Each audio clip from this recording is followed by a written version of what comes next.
here to share information on how to keep your car safe, dependable, and long-lasting as we ride. And I'm your host, Aaron Clements, here with co-host James Pate. Glad to be in again. Thank you. James, we've been on the road a good bit this month. It's nice to be indoors for a change. Yeah, we have had a great time. We've had remotes all over the place.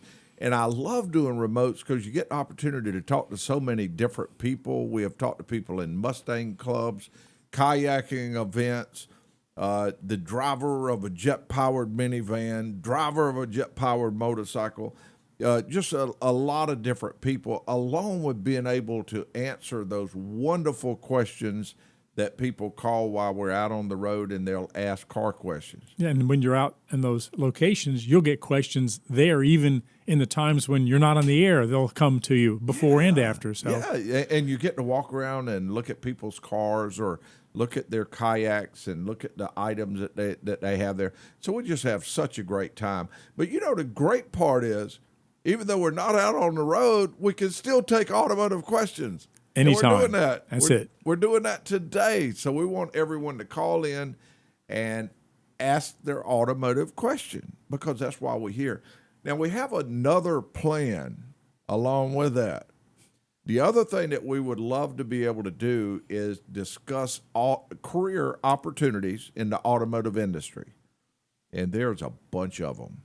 Yeah, I mean, a bunch of them. How much does the automotive industry contribute to the economy? I think we did talking about that a little bit before the show, and how a little earlier. I think in 2021 it was $1.53 trillion. And that's with a T, right? T as is terrific, yes. That is a lot of money involved. So the automotive industry is a wide-reaching industry. It's contributed to the growth of the U.S. economy over the years, all the way from, early 1900s on up. So it's played a big part in building America, and there are just so many job opportunities. And we want to talk about a little of those, plus, like I mentioned, answer those wonderful automotive questions. And do you think it'd be a good idea? Let's go ahead and do that. Yes. Because we have someone that's named Shanna, and she's got a 05 Escape, and she's going to give us a few details on things that she wants to talk about on there. So I'm going to put Shanna on the air with us. And Shanna, welcome to the C&C Auto Show. What can we help you with? Thank you. Yes, I have a 2005 Ford Escape. It's a 6-cylinder limited, and it has a little over 200,000 miles on it. And what it'll do when I'm going down the road, it will, the engine will keep running, but it won't keep moving forward. It'll slow down. I have to pull off the side of the road, let it rest a little bit, crank it back up, and then it'll go on down the road. And just wondered if you knew what that might be. I love the way you put that. It sounded so good. I have to pull over and let it rest a little bit. I feel that way sometimes myself. Oh, boy. So it pulls over and rests, and then it's ready to go again. Okay. All right. What it sounds like is that vehicle is going into power loss mode. There's certain items that can happen to the car that will make it to where the computer does not want to try to make a decision because it feels like it's getting faulty information. And so a long time ago, before the vehicle's computer system started getting better and better, when it would detect something like that, it would go into tennis shoe mode, which means you are walking. Now it goes into power loss mode, which means it's going to let you go, but you're going to go really slow. It's going to give you the opportunity to get home or to a shop, and that's pretty much it. Now, what you're doing when you're pulling over and you're letting this vehicle rest a little bit, you're actually more than likely cutting the vehicle off during that time, and it's actually rebooting the system. And I can tell you on that vehicle that the first step on tracing down the problem is going to be to find out what type trouble codes are stored in there. The computer has a memory, and it knows what trouble code or what fault happened to make it want to go into that power loss mode. And I can tell you more commonly on that vehicle, we run into throttle bodies a good bit. And going back just one other time, many years ago, cars used to have a cable that run from the gas pedal to the throttle body, and you'd give it the gas, it'd pull a cable and let more air into the car, and then more fuel would go in, you'd go faster. Now that's all electronically controlled. You got an electronic sensor on the gas pedal, electronic motor, and sensor on the side of the throttle body. And they are able to work together to let you accelerate. But if something goes wrong, of course, it could be catastrophic if it was getting bad readings, because and it was to use those bad readings to let you go, because your gas pedal may just it may think you want to go 100 miles an hour when you only want to go 10 miles an hour.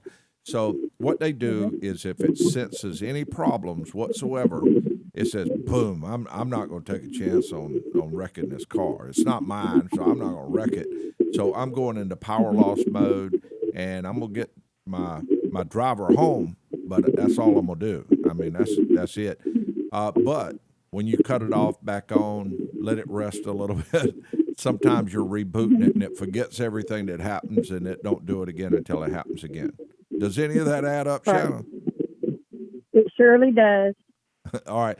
In short, I would recommend having a technician check the trouble codes on the car, find out what codes are stored in there, and that technician will hit a button on his computer, his or her computer, and print a chart, and that chart will say, check voltage here, check this, check that, check this, and then at the bottom, it'll say, replace this. And so, and then a service advisor, which the reason I'm going into this detail is because we're going to be talking about career opportunities in the automotive industry. A service advisor, the technician will communicate that information to a service advisor. The service advisor will write it down on an invoice so that they can get an estimate together, and they'll give you a call and say, Shanna, we ran the test on your vehicle, and we determined that you have a bad, let's say, throttle body. It's going to run $832.42. And I hope I didn't shock you a little bit. Throttle bodies are a little pricey, and we can have that done tomorrow. Would you like for us to move forward? And you say yes. Technician jumps on it, gets the job done. Somebody QCs the car. There might be even a detailer in the back of the shop that might clean it up a little bit, make it look good, and then someone will check you out at the front counter. So that's another example of all the wonderful people that's involved in making all of this work so that you can have your car repaired. That sounds like C&C Auto. Well, thank you. I've been on the receiving end of that many times myself. It goes just the way Aaron said. Yeah. Well, Shannon, that was a great question, and I would recommend having the coach check, and I really do appreciate the call very much. Thank you, and have a good day. Oh, you have a fantastic day also. That was if I can find my little mouse here. Oh, I got the wrong one. That was a fantastic way to start a show, wasn't It really, a person in need, you took care of her, and it does supplement some of the aspects we want to talk about today. Yeah, absolutely. Great question. We need a lot more of those, so we want a lot of others to call in. Give us a call. We will have Zach on the line for when we get back. We'll be talking to him. We might even toss a tech tip quiz out on the table very soon. Yeah, be careful, because we got a tech tip quiz laying in the refrigerator. We got to pull out. Yeah. Yeah, and it hadn't gone bad. We know the answer to that one now. Yeah, we do. Yeah. Well, you do. That's right. We had nobody. I mulled that over. Yeah. Okay. We'll be right back after these messages. And we are back with you with the C&C Auto Show. If you have a question about your car, your truck, your SUV, you give us a call, and that number is 800-224-9090, and we are ready for your calls. And I'm here with co-host James Pate, and we are also talking about automotive career opportunities. And I mentioned before, we are answering those automotive questions because we love to do that, just like we're ready to do now. Ready to go. You ready? All right, here we go. Let's go over and talk to Zach. And Zach, we would like to welcome you to the C&C Auto Show. What can we help you with today? Yes, sir. I've got a 1997 Jeep Wrangler, and I need to replace the pinion seal on the axle. And I'm familiar with the preload process and using crushed sleeve and torquing it.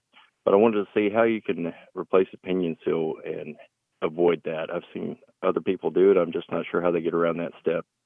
Yeah, what we normally do is we put a mark. James's term was index. Create an index. Which I like that term.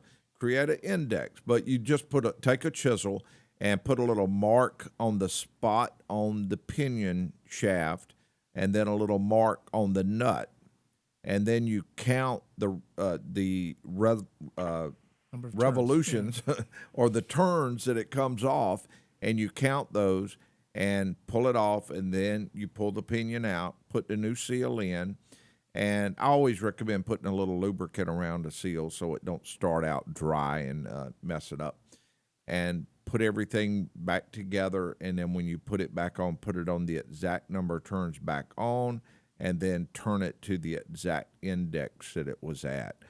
We've done many of them like that and have not had any problems at all. Great. Yeah, I've been avoiding it for a while, and I thought this would be a good opportunity to call in and get your opinion on it. Yeah, that's also a great time, there's no doubt in my mind you're going to do that, but go ahead and really clean that differential out real nicely, get any remaining fluid that's in there and make it look really good. You can get you some cleaner from Berryman, and they make a cleaner that'll go in there and make all that look really good inside there. And then put your new fluid back in, and you'll be up and running, doing well. Okay, great. I sure do appreciate it. That was a great question. We really appreciate that, too, and thank you for listening to the show. Yes, sir. Thank you. Thank you. Bye-bye. Okay, the number to call is 800-224-9090. If you have a question about your car, your truck, or your SUV, you give us a call. And we had talked about laying a tech tip quiz on the table. What do you think? I think it's a fair thing to do. I think I agree. I think we should do that. And we will go over to, actually, we've got a tech tip quiz that's been laying in the refrigerator since the July 4th weekend. And we had to pull it out because we figure if we don't go ahead and have that consumed this weekend, then we might have an issue with it. And there's people that dwell on this. It ponders them. It troubles them maybe even, and they think about it. And this is maybe a chance to get that pondering off their chest. Exactly. Plus a chance to be a tech tip quiz winner. That is the startling part. Yes. Yeah, and the winner will receive this time it will be a C&C Auto Show shirt, and there's other paraphernalia that goes with that. Okay. Here we go. George was at a coffee event in a 76 Continental. At the event, he announced that he would pay any person over 16 $6.25 to jump behind the wheel of the Continental. It was only a little over $6, but a lot of people took him up on the offer. Why did he pay over $6 for people to jump in? And if you know the answer, we would like for you to give us a call, and that number is 800-224-9090. Again, 800-224-9090. And you can also use that same number to give us a call and ask an automotive question. Okay, we are also talking about career opportunities in the automotive industry. And one that comes to mind, and this is one of everybody in the automotive industry in a shop is very important, all the way from the person that's checking somebody out to the bookkeeper, to the manager, to the person who gives people rides home. All of these things are very important. But one of the more important people in the shop is the automotive technician. Because if you don't fix the car, nothing else matters. Yeah, they can be actually the job security department, because they're really the ones that, if they do their jobs well, then it really supports the rest of the operation. Now, as we all have heard, hopefully, and Scripture says that, it's one body, but it has many parts. An eye can't be a foot can't be an eye. But if there's something's wrong with one of those parts, all the other parts are affected. So not everybody's going to be able to do the same thing as well as another person can. So part of the discernment is finding the right people for the right jobs. But the technicians are truly the ones that can really make you a successful full body or hurt you dramatically. But others can be critical and can help you greatly or hurt you greatly if they're not right. But the techs have a real burden every day. I agree with that. And automotive technicians have my complete respect, which I classify myself in that area.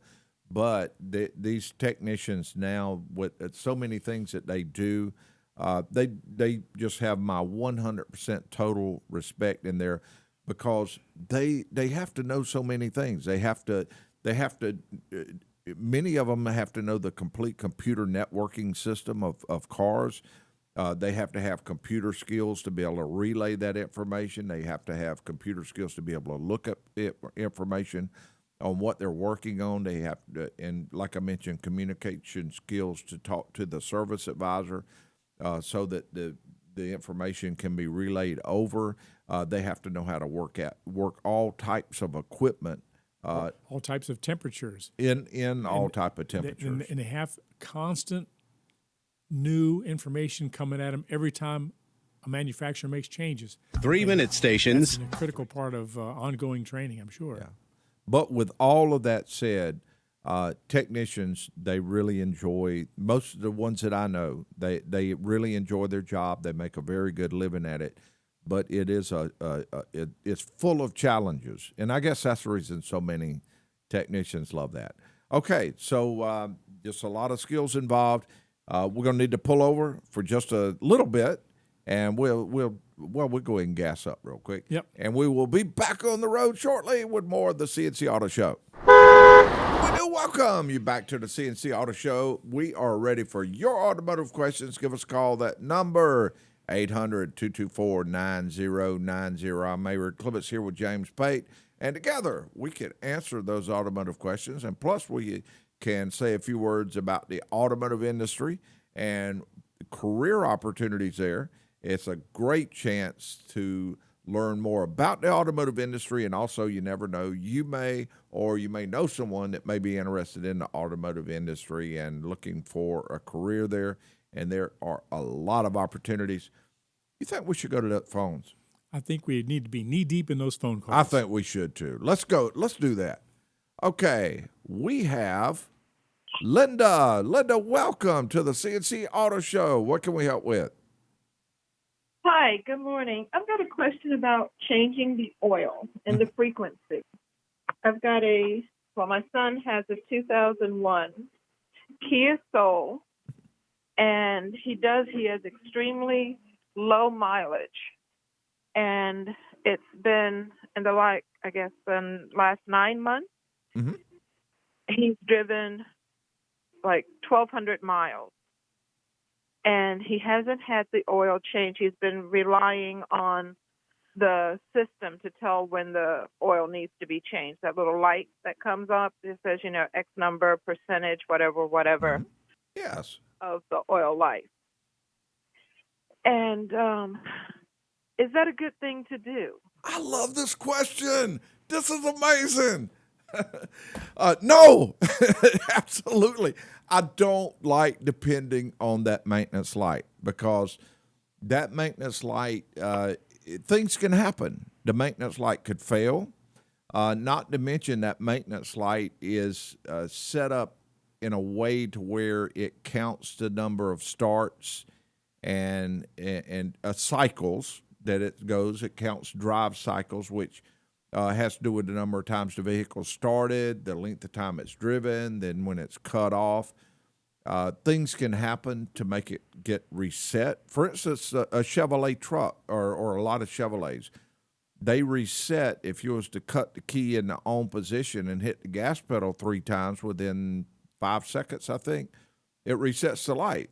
Well, if somebody happened to do that, it was at the car wash, and for whatever reason, they cut the key on and pumped the gas, the light would reset, and that person would be waiting for their light to come on, and the only thing they would get an indication that it's time to change the oil is a knocking sound in the engine, which is too late.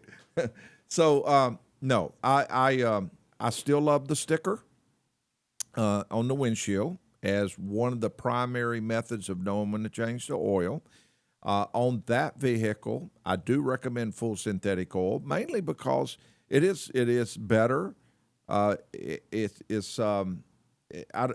In some cars, on some vehicles, it's actually required, but it is better, and the pricing is very little more than semi-synthetic. So I would use full synthetic, but I would change it every 5,000 miles, and that's what I do myself. I have a little BMW Z3. We just purchased a new Kia Soul, so I like the Kias. They're great little cars. We're purchasing one as one of our rental car fleets, and I'm buying it from Phil Balkins. It's only got like 20,000 miles on it, something like that. Beautiful driving car. I drove it last week.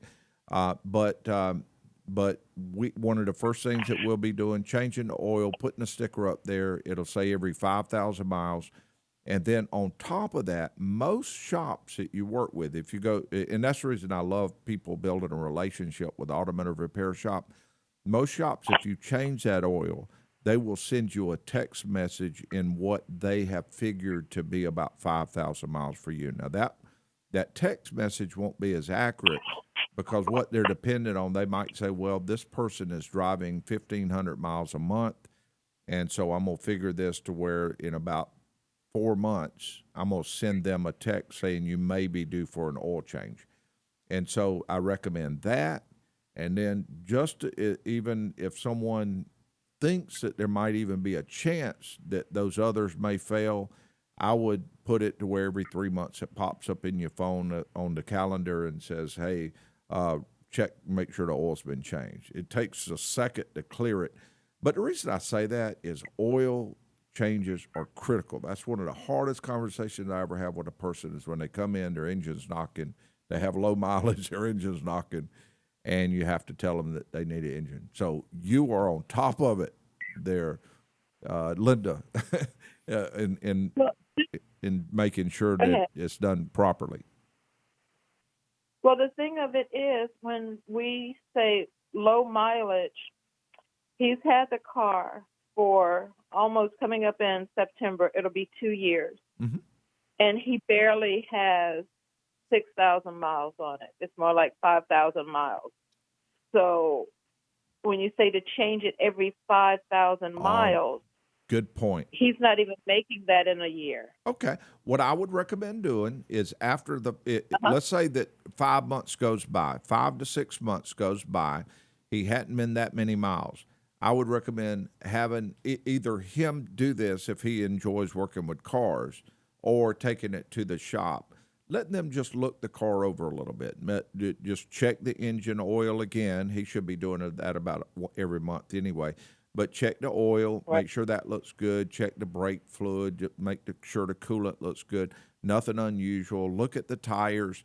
We do that service at no charge. Most shops do. And if it looks good, then go another 5 to 6 months on there. But then after a year, I'd change it anyway, no matter what. And that sticker that goes up in the windshield can have a mileage number.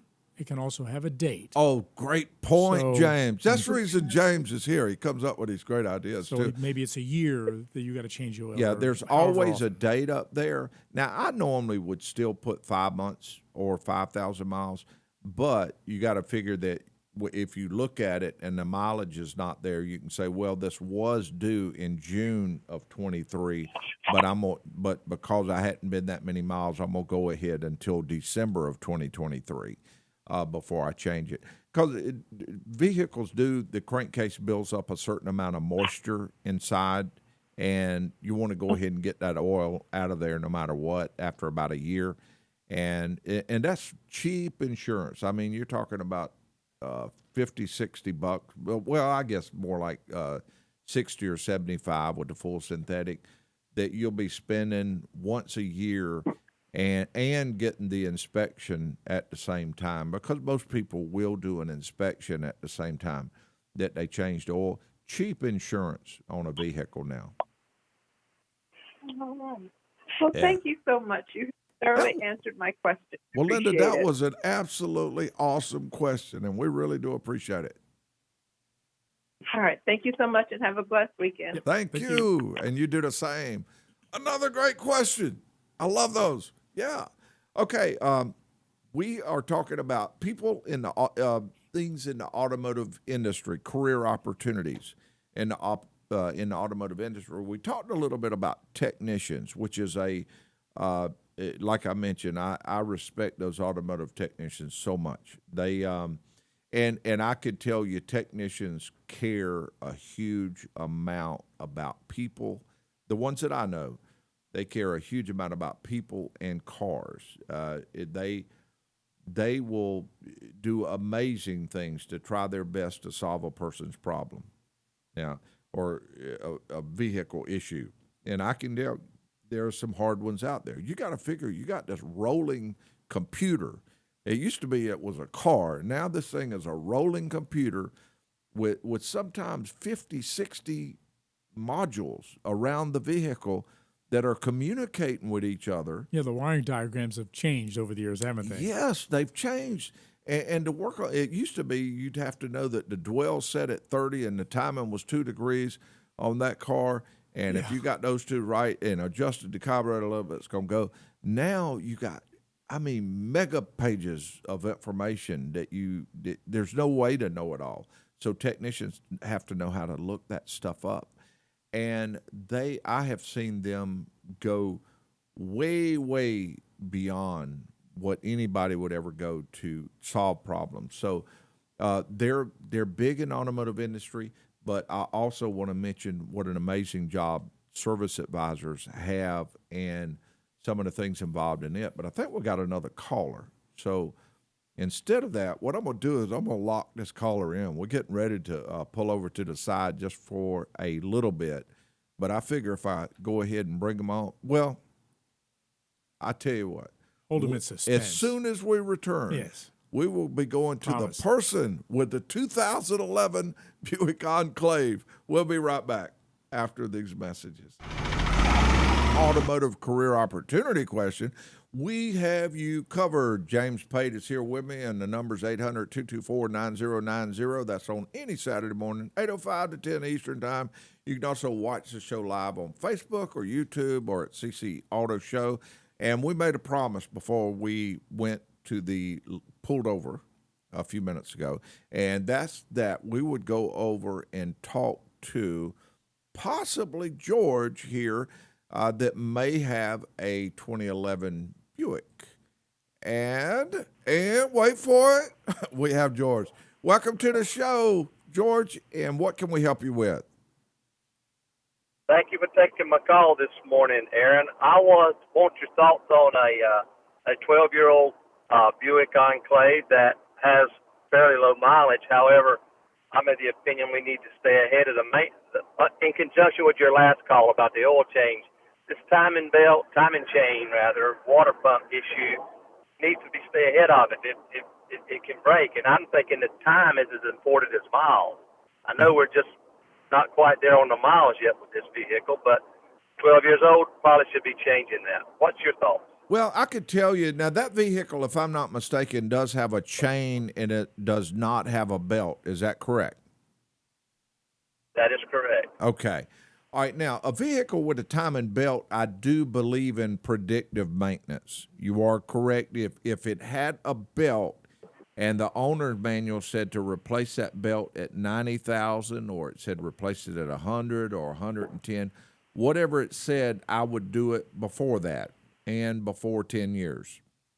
But a vehicle with a timing chain, if you do what I think her name was Linda is going to be doing with that vehicle and keeping up with that maintenance, because you could tell with her phone call that she's going to do that, there will be a high probability, and especially on that vehicle, you want to use the full synthetic Dexos oil, and Dexos approved oil. And if you do that, there's going to be a high probability that you will never have to replace that timing chain, or at least if you do, it'll be many years down the road. And there's no predictive maintenance for that. The way that you can tell if you would need a timing chain on a vehicle is to hear unusual noises, like rattling noises when you first start up, or accelerate, hearing a little rattling noise coming from the front of the engine. When that happens, that means it is time to replace the timing chain. And I've seen that happen at 30,000 miles. I've seen it happen at 100,000 miles.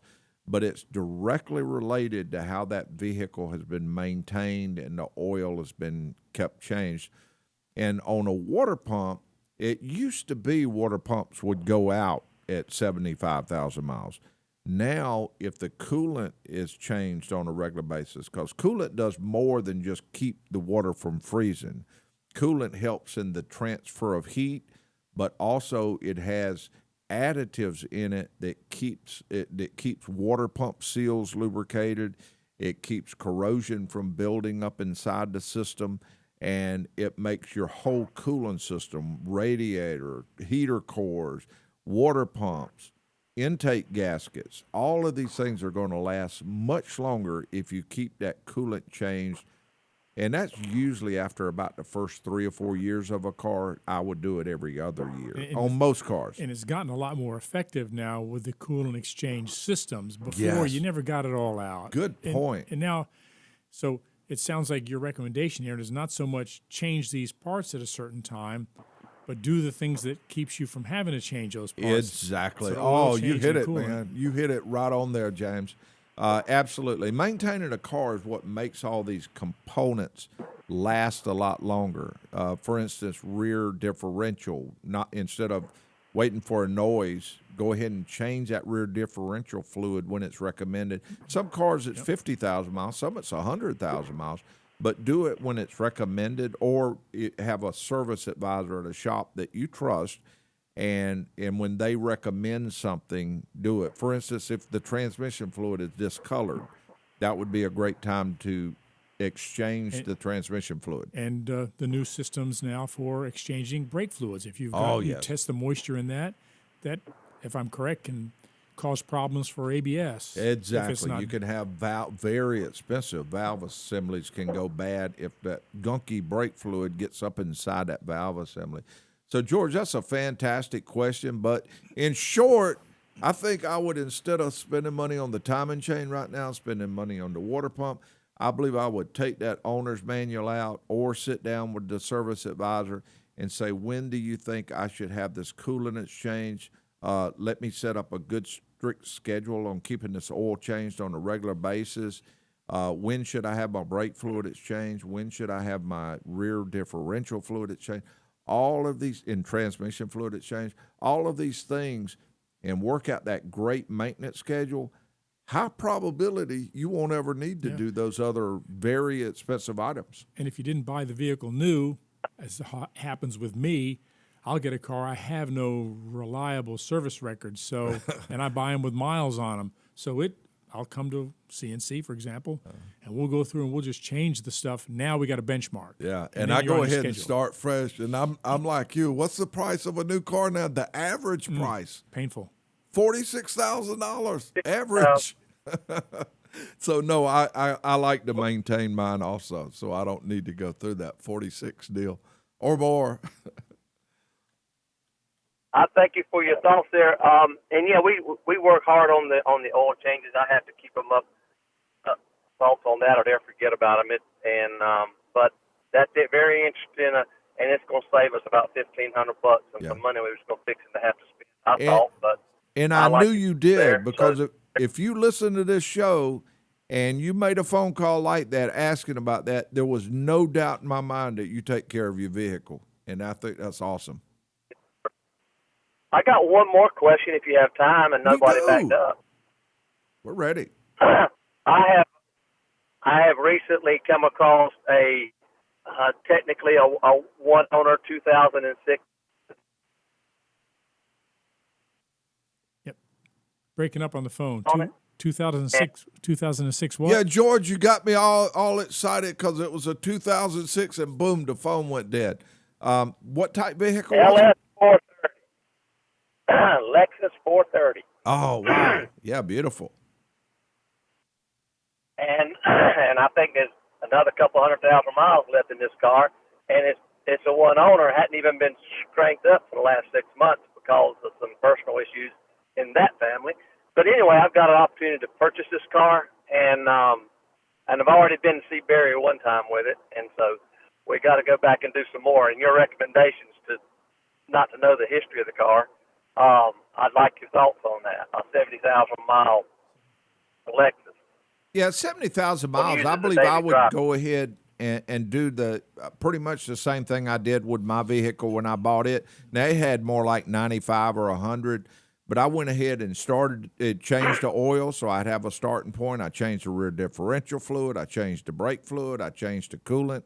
Mine had a manual transmission, so I changed the manual transmission fluid.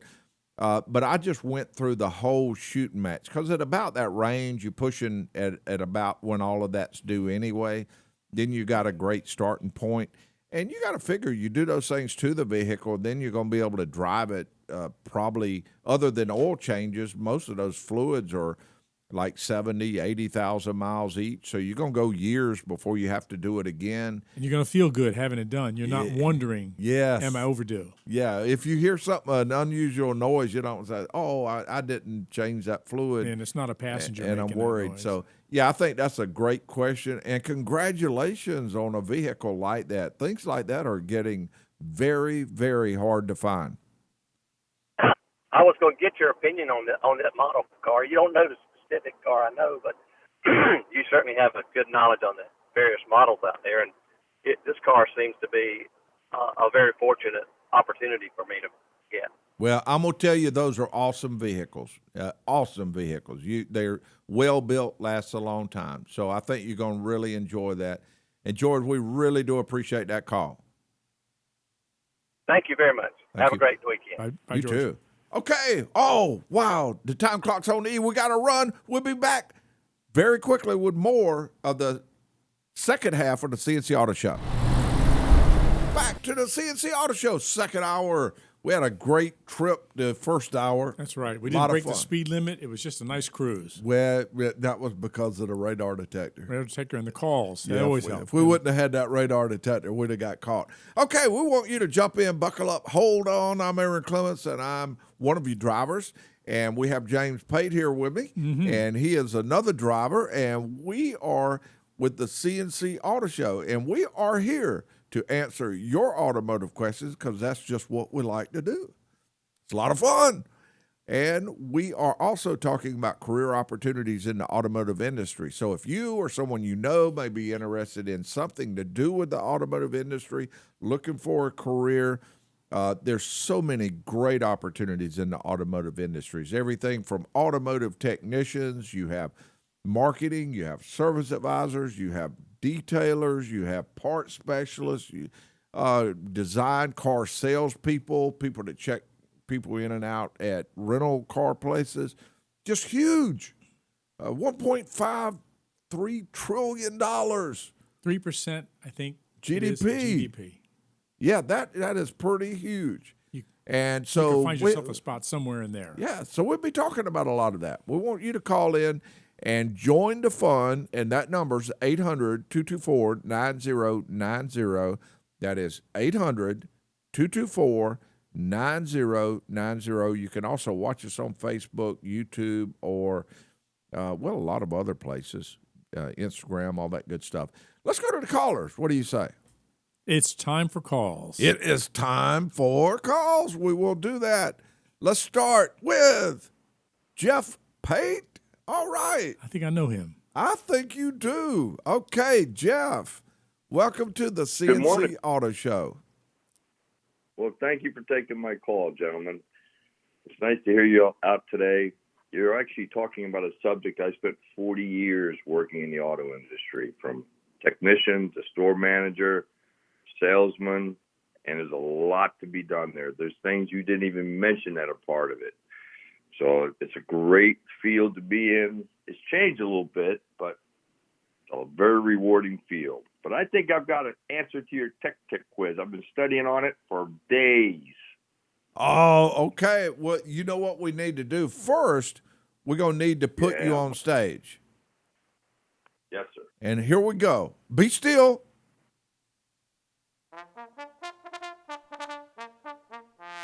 Okay. Sunglasses on. Yep, sunglasses on.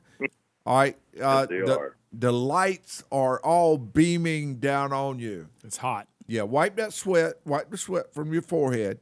All right, now, after that, we are going to read the tech tip quiz.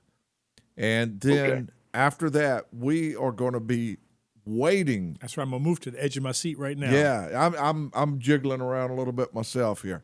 Okay, George was at a coffee event with his 76 Continental. At the event, they announced that he would pay. He announced that he would pay any person over 16 $6.25 to jump behind the wheel of the Continental. And even though it was only a little over $6, a lot of people took him up on the offer. Why did he pay over $6 for people to jump in? And if you know the answer, we are waiting for you to give the answer there, Jeff. And that's the question, though. Do you know the answer? I believe I know the answer. Last week, I thought I had the answer. I figured it was bicentennial related. I figured it was all sorts of things. But I've been studying it, and I think 76 Continental is that the Continental Army. Oh, and you had to be 16 years old or older to join. Let me think. And there's more. The six something really. The judges have already said you're right. But you've got more. Yes. Thank you very much. They're going crazy. Quiet down, people. All right. Once somebody answers it correctly, I normally wait for a second. But this time, the producer opened the door, and they all ran in at the same time and went crazy. What was the rest of the answer there, Jeff? Well, I was wondering, the six something really got me wondering, in the getting behind the wheel, what would they be driving? I think they're pushing a wheel of a cannon. And the $6 is something that they would get paid, I guess, a month maybe, was their salary for being in the service. And we're pushing that cannon up the hill, I guess. They were behind the wheel, and the wheel was on a cannon, was built to the cannon. And you're absolutely right. They would receive $6.25 per month. Now, as time went on, they were given uniforms and land grants and other benefits. But, you know, when you think about it, 16 years old, volunteering to go fight like that. Those were some brave people, very brave people, knowing that the type fighting that they would be doing when they got there. Amazing. Yep, and it went on for a long time. People think the Declaration of Independence was it. We declared it was done.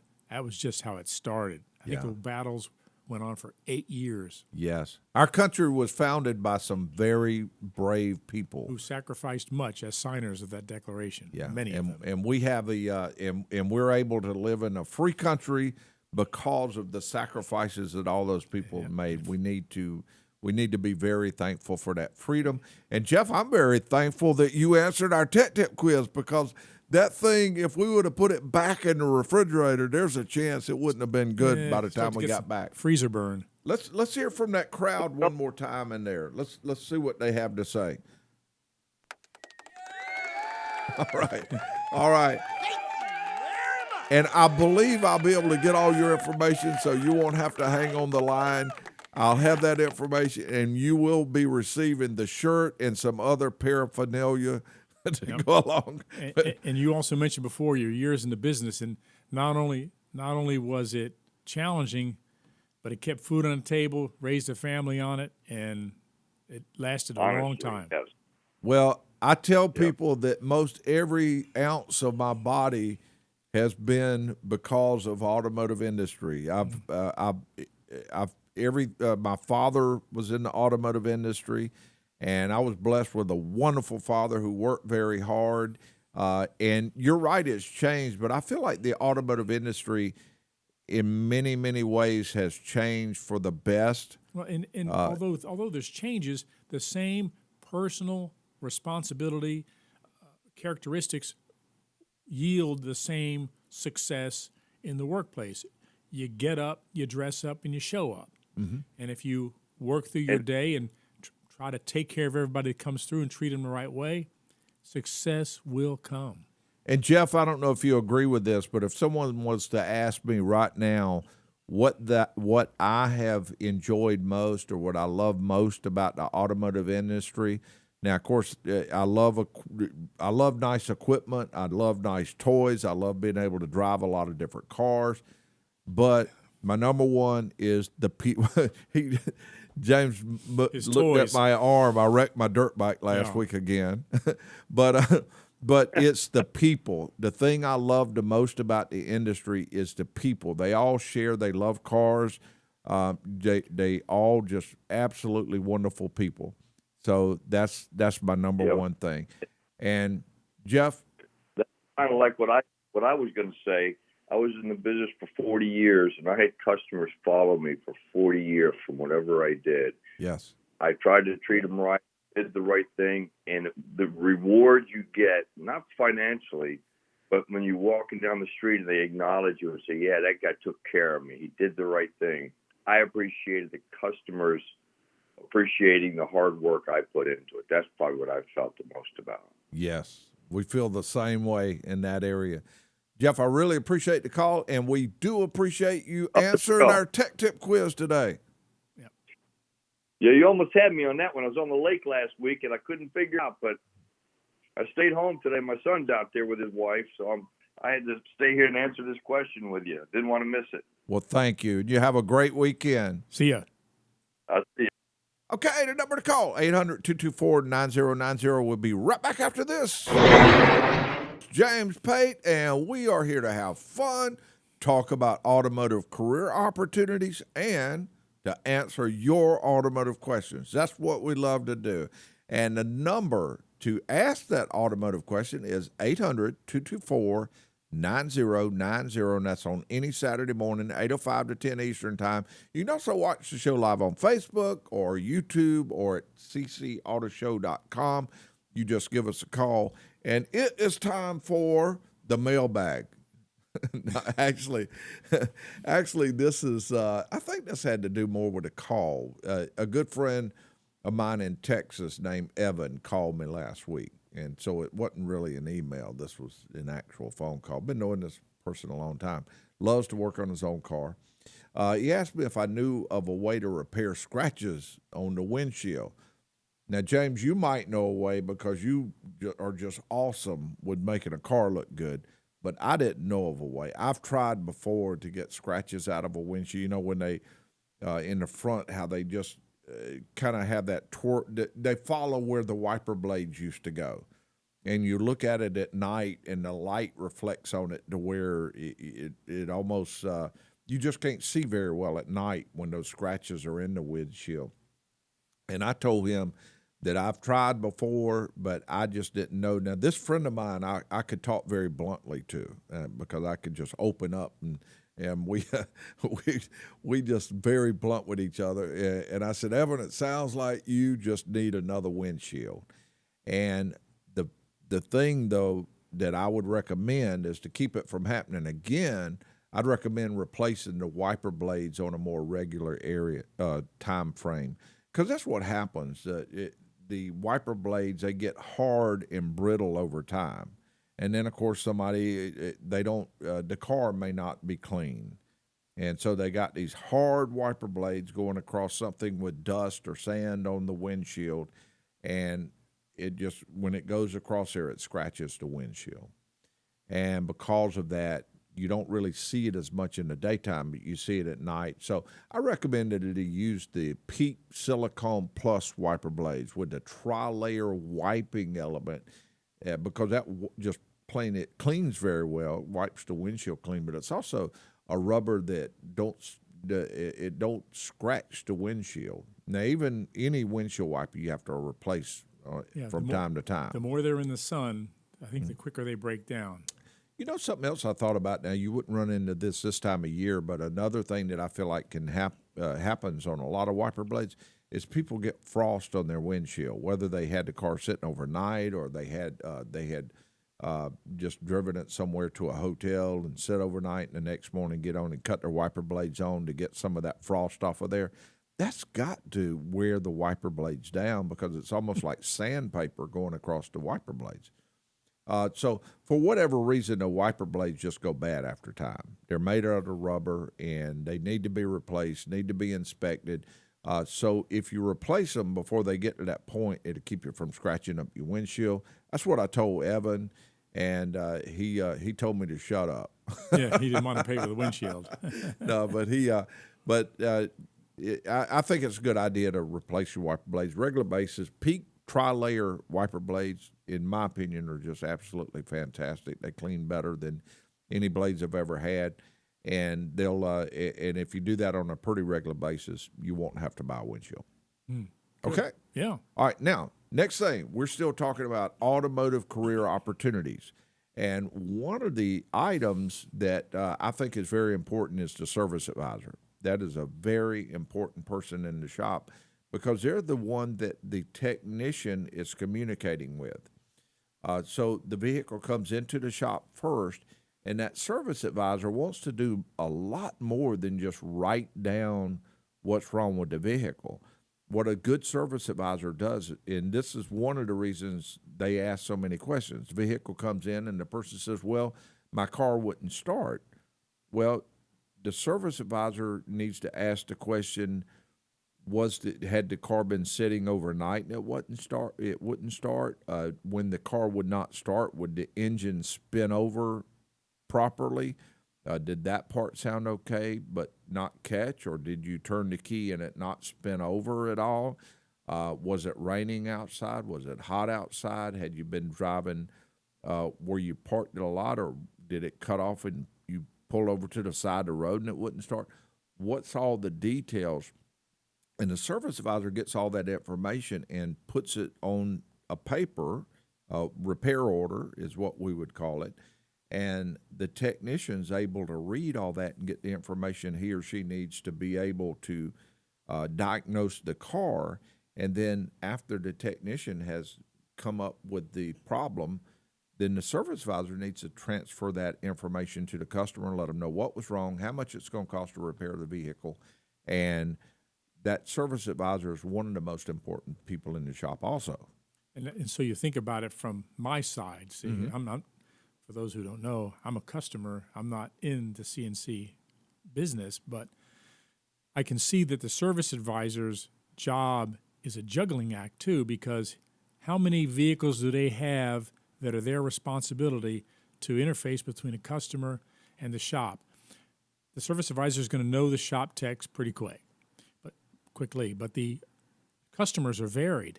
Maybe they're bringing you the car for the first time. Maybe it's a routine customer, a regular customer. So they have to know that. Well, let me go look at our own records and see if what we've done with this vehicle here.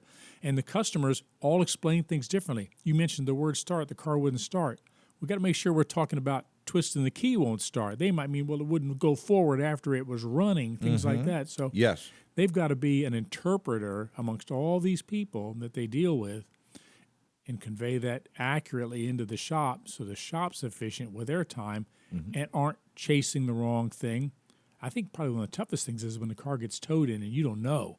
Yes. And now you're on the phone with someone trying to figure out what the history was on something like that. But, yeah, the service writer's got a really 3-minute strong stations, interpersonal relationship skills they have to have every day, all day long. Yeah. And you brought up another good point that I will talk a little bit more about. It's another customer that the service advisor deals with, along with the owner of the vehicle. And we'll talk a little bit more about that as soon as we return with more of the C&C Auto Show. Are you ready for more automotive questions? Just give us a call. That number is 800-224-9090. I'm Aaron Clements here with James Pate. And together we can answer those automotive questions. And we're also talking about automotive career opportunities. And so we were talking a little bit as we had to pull over just before we pulled over a few minutes ago about service advisors. And another thing that has been added to a service advisor's load in the repair industry, it's been in the automotive collision repair industry for many years, but you see it more and more in the automotive repair industry now, and that's extended warranties. Many cars now, people are coming in and have extended warranties, and we're talking with them, and they say, well, could you call the warranty company, which we're always glad to do. And I will tell you, there's some really good extended warranty companies out there. I'm not totally against extended warranties because I've seen a lot of people come out really good. I just always recommend that someone do the research on the extended warranty company that they'll be dealing with, because some are not so good. They don't want to approve anything, and they just say, no, that's not covered, that's not covered. But I would say the majority of them are actually pretty good. They're good to deal with. All they want you to be is just open with them when you talk to them. But it does add another step to what the service advisor is doing, so it does make it more time consuming to do, and it's not always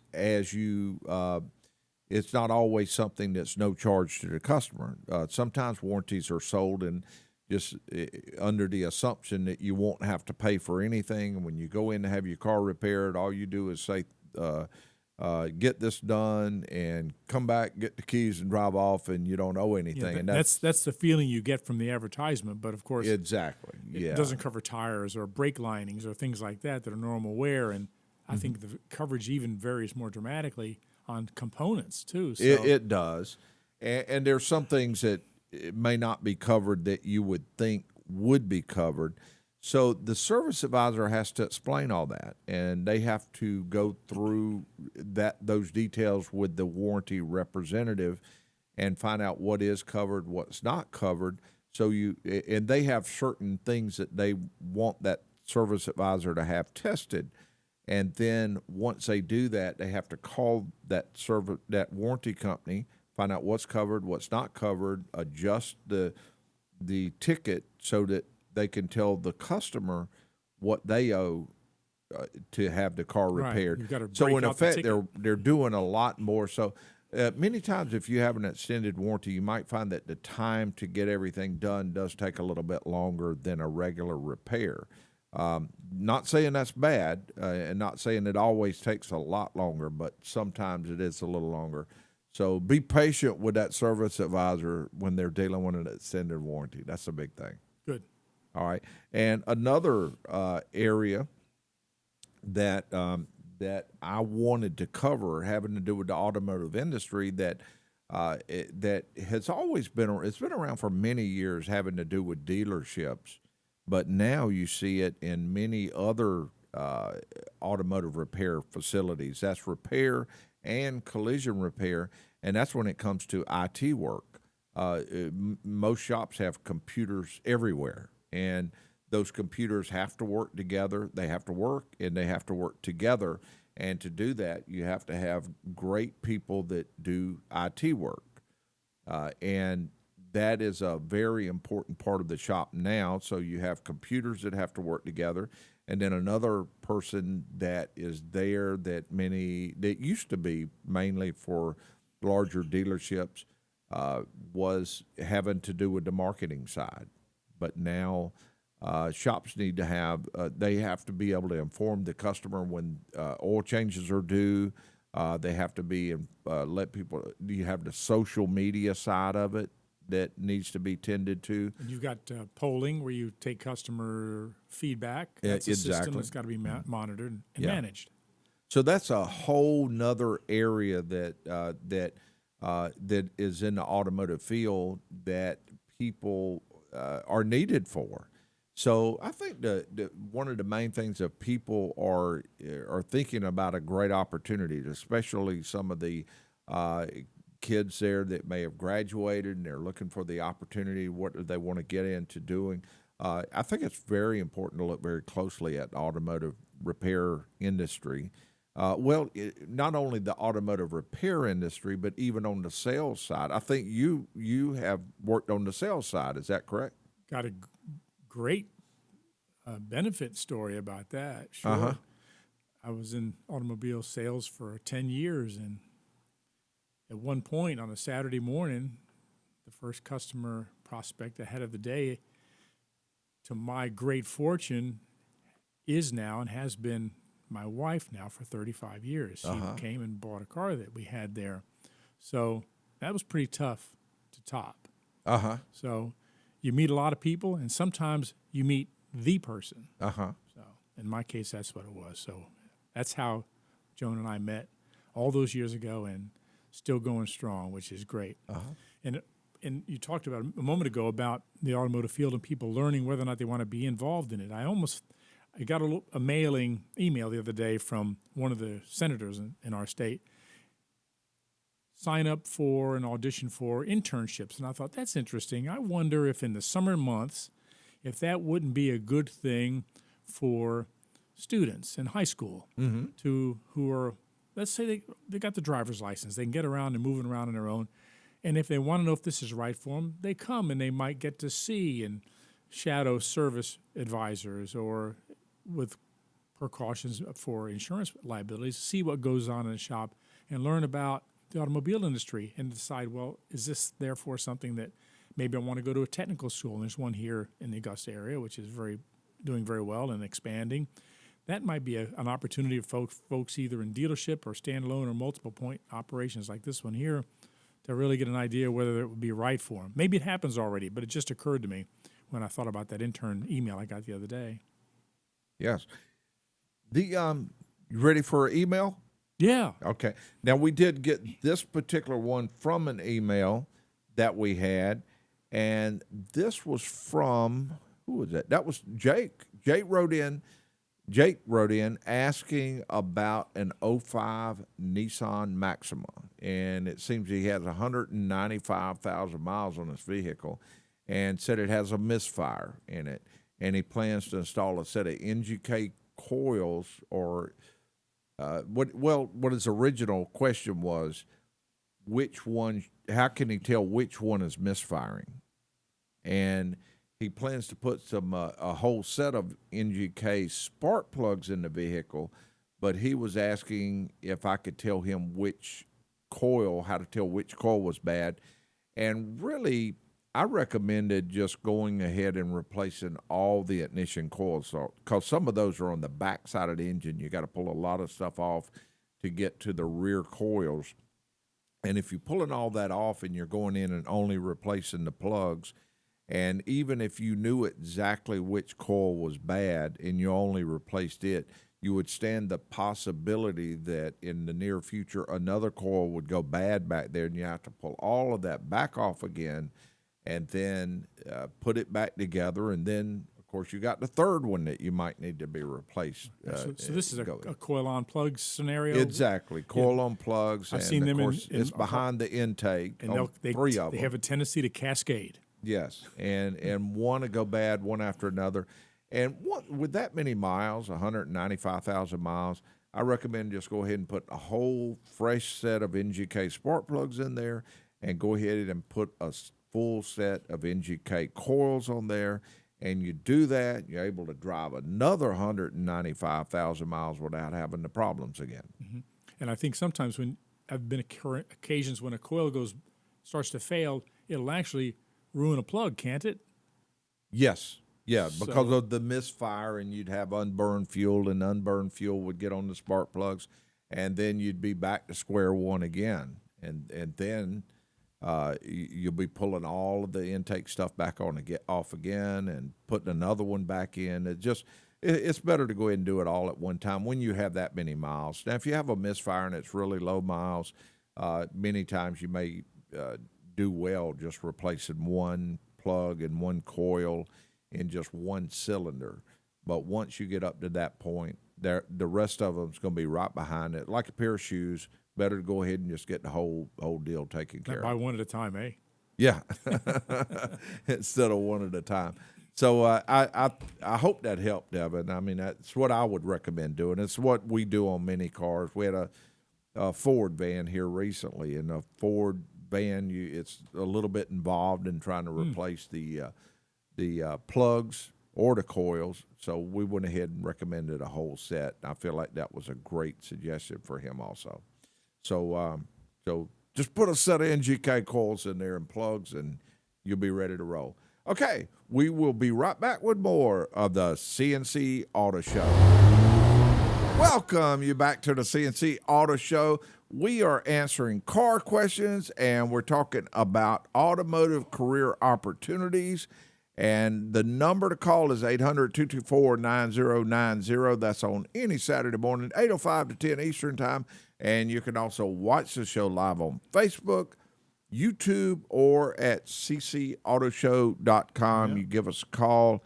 And we have been talking a lot about different positions in the automotive industry. We talked some about automotive technicians, and we've talked about service advisors, marketing people, IT people, even touched in the car sales. There's people in the rental car industry, the car sales industry. It's just a huge number. Now, there's one that we didn't mention that I thought might be a good idea. Let's go over here to. Yeah, we know this person. Yeah, we do. We have a friend of the show. We're bringing him on. We have Carol Proctor, AC Proctor's Paint and Body. And Carol, welcome to the C&C Auto Show. Good morning, Aaron. And good morning. And you are in the automotive collision repair industry. Is that an area to where you feel like is a great opportunity to bring new people in? And are opportunities available there? If there's a young man or a young woman that's mechanically inclined and enjoys cars, there's absolutely an opportunity. Our industry has a shortage of technicians. If you've wrecked your car, or you know anybody that's wrecked their car, and you've heard them say it'll be 3 months or 4 months or 6 months before they can get their car fixed. Oh, wow! A little bit of that's because of parts, but it's mainly because we are so understaffed in the technician area. Mm-hmm. Okay, and also too many schools. In the automotive industry, another thing that I'm seeing is not only for automotive technicians for body repair and even computer system repair, but also the service advisor plays a vital role in the collision repair industry also. Is that right? Well, we don't call it a service advisor. We call it an estimator. But yes, I mean, there's opportunities. There's entry-level positions as apprentices and helpers. There's cleanup people and wash people that can turn into other jobs. You have record drivers, auto body technicians, painters helpers, estimators, people doing scanning and stuff as far as body shops, just, doing scanning. And of course, an estimator's position or a body man's position can turn into an insurance adjuster's position. Though a lot of insurance companies are going to virtual, they're cutting back on the number of feet on the ground, so to speak, that they have, and they're going to more virtual, where they're handling estimates virtually. So the estimator in the body shop becomes even more important because they're the person taking the pictures and looking at the car for the insurance company.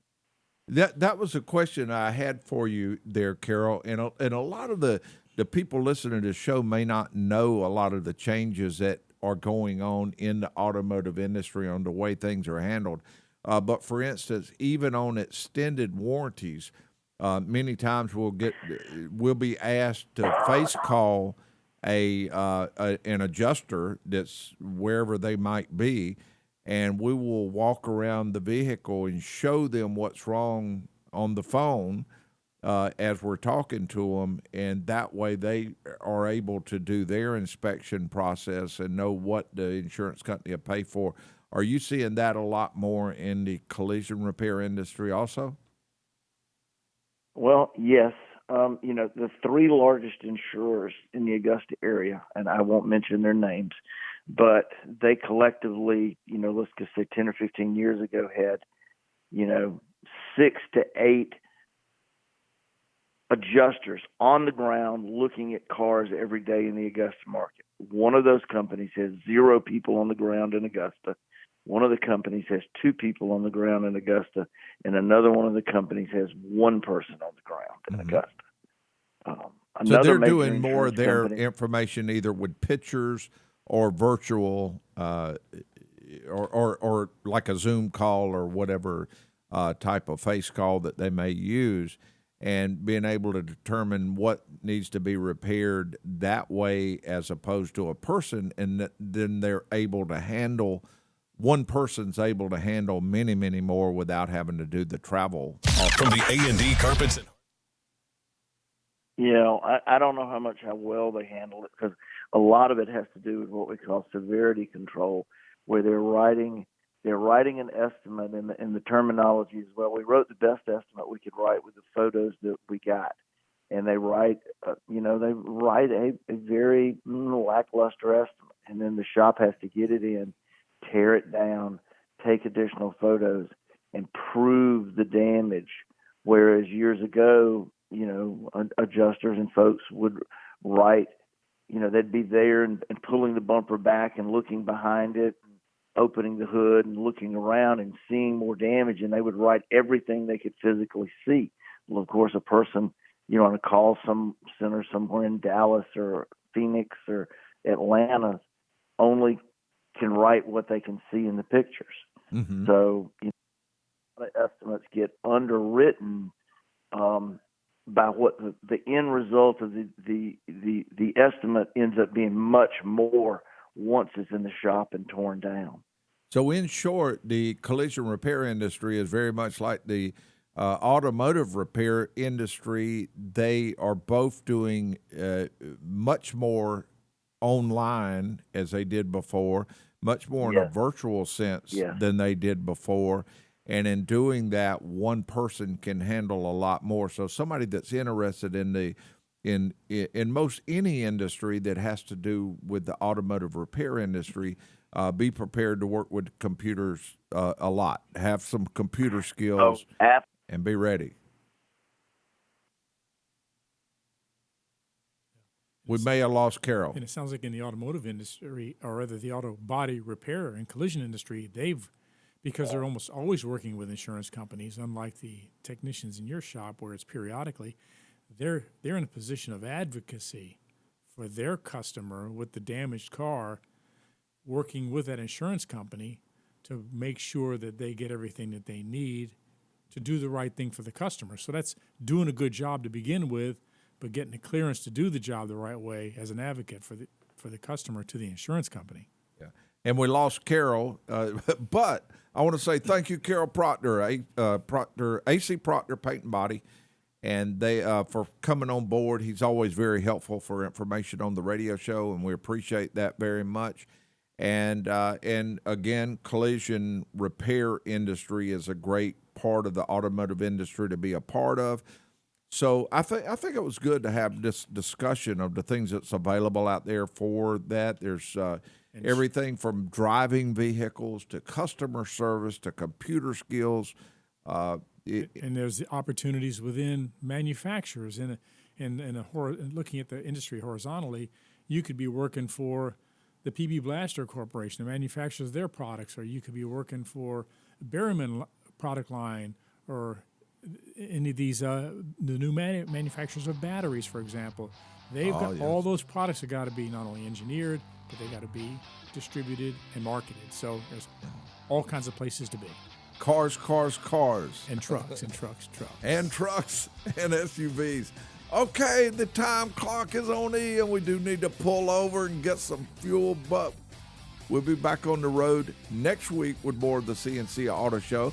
I'm Aaron Clements, here with co-host James Pate and show producer Mason Rogers, and we have Jacob Johnson in there. He is doing a lot of training. He's pulling all the levers. He's co-producer now. And we'd like to say thank you to all you for riding with the C&C Auto Show. We want you to stay buckled up. Yep. And we hope you have as much fun as we do. Yeah, have as much fun. We do have a good time here. Yep. See you next week with more C&C Auto Show. Bye for now.